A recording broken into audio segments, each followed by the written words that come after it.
Hello दोस्तों, welcome to my channel. देखो दोस्तों, मैंने जो एचएसएससी ने जो हिंदी का जो पेपर लिया है, टीजीटी हिंदी का, उसकी कट ऑफ तैयार की है। कट ऑफ थोड़ी लेट आने का रीजन ये है कि मैं पेपर को एनालाइज कर रहा था। ठीक है, पेपर को मतलब सारे पेपर को देख रहा था। तो मैंने पेपर देखने के बाद में ये पाया है कि जो पेपर को दो पार्ट में डिवाइड कर रखा था, है ना। टोटल जो पेपर हुआ था वो 100 मार्क्स का हुआ है।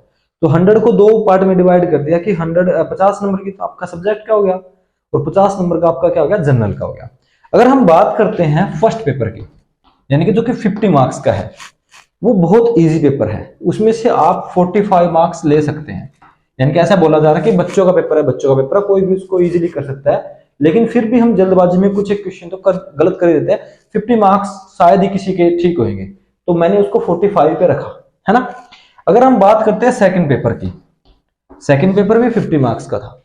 लेकिन अगर हम उस 50 में से बात करें तो 15 क्वेश्चन यानी कि 15 क्वेश्चन ऐसे हैं जो आपने कभी देखे नहीं होंगे, पेडागोजी टाइप के, है ना। तो बचते हैं कितने, 35। अगर मैं 35 में से भी मान के चलूं कि 5 क्वेश्चन और गलत हो जाते हैं इंटेलिजेंट बच्चे के भी, तो उसके रह जाते हैं कितने, 30। तो यहां पे चली जाती है मैक्सिमम बात, तो वो इक्वल टू कितना हो जाता है, 75। तो इसीलिए मैंने जो जनरल की कट ऑफ रखी है वो कितनी रखी है, 75 रखी है। मुझे नहीं लगता इससे ऊपर जो है कट ऑफ जाएगी। अगर मैं मेरी बेसिक बात अपनी को बताऊं, आपको बताऊं, तो मैं भी एक गवर्नमेंट टीचर हूं। इससे पहले मैंने कट ऑफ बनाई थी चंडीगढ़ जेबीटी की, वो बिल्कुल एग्जैक्ट गई थी। ठीक है, क्योंकि उसके लिए मैंने पेपर को पूरा एनालाइज किया था और जितनी मैंने बताई थी उससे एक नंबर भी ऊपर नहीं था। तो हम उम्मीद करते हैं कि यहाँ पे भी हमारे जो कट ऑफ का आइडिया है वो एग्जैक्ट जाए। ठीक है, अगर उससे पहले हम बात करें पोस्ट की, तो पोस्ट है टीजीटी हिंदी के लिए, जो अभी जो स्क्रीनिंग हुआ है उसके लिए जनरल यानी कि यूआर की जो अनरिजर्व्ड कैटेगरी है उसकी 39 पोस्ट है। बीसीए की 15 पोस्ट है, बीसीबी की 8 पोस्ट है, एससी की 21 पोस्ट है और ईडब्ल्यूएस की 11 पोस्ट है। ठीक है, आप सभी को पता है ये जो पोस्ट है ये मेवात के लिए है।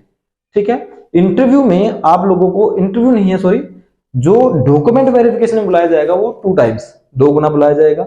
ठीक है, तो अगर हम बात करें अब कट ऑफ की, तो जनरल की 72 से 75 के बीच में मेरे हिसाब से आना चाहिए। कि अगर निचला सिरा आपका आप 72 पे हो तो आप उम्मीद कर सकते हो, और 75 बन रहा है तो आप श्योर हो कि आपका उसमें डॉक्यूमेंट वेरिफिकेशन में आएगा, है ना।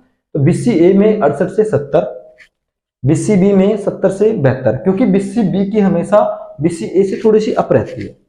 ठीक है, एससी की 64 से 66 जो सबसे डाउन रहती है, और ईडब्ल्यूएस की 66 से 68 के बीच में रहनी चाहिए। ठीक है, वैसे तो लोगों ने पेपर के 5 मिनट बाद ही कट ऑफ डाल दी। ऐसे कट ऑफ डालने आप हाई लेवल बता रहे हो, कोई बोल रहा है 90 प्लस होएगा, 95 प्लस होगा, नहीं।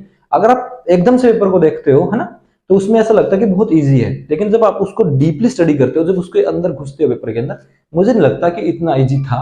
यानी कि मान के चल सकते हैं कि 70 मार्क्स का पेपर आसान था, लेकिन जो 30 मार्क्स है उसमें तुक्के लगे हैं बच्चों के, है ना। तो उस हिसाब से जिसका सही हिसाब बैठ गया उसका हो सकता है हो जाएगा। अदरवाइज मुझे लगता है कि 75 तक आप स्कोर आपका सेफ है। ठीक है, तो रेडी रहे डॉक्यूमेंट वेरिफिकेशन के लिए। वीडियो कैसे लगी, आपको लग रहा है कि किसी भी कैटेगरी में मैंने गलत बताई है, तो आप मुझे कमेंट में जरूर बताना कि सर ये थोड़ा ऊपर नीचे हो गया। ठीक है, all the very best, thank you, have a nice day.